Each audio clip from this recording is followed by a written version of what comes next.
Take a look. Take a look, guys, ladies and gentlemen. Ayan, take a look, guys, ha. Hello, beautiful, beautiful sa imong mata. Kala mo, ha, may isahan nyo pa ako. Wala na, oy.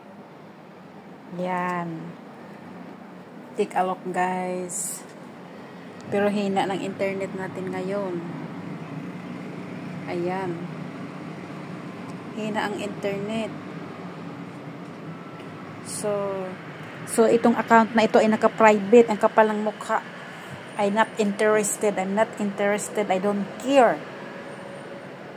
Normal. O, ayan.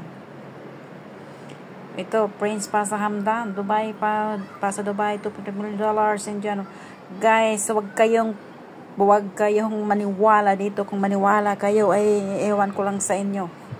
Hindi kayo ang magkapira sa kanila ni Dodong, kundi si Dodong ang magkapira sa inyo. Pakiramdam ko may kaalaman ang Dodong na ito Kaya wala siyang pakialam sa mga nangyayari sa buong mundo, na kahit maraming mga babaeng nabibiktima ng kanilang mga ganito, mga fake ito, guys. So ingat-ingat na lang kayo kung ayaw nyong mabiktima pa muli. So okay, maraming salamat.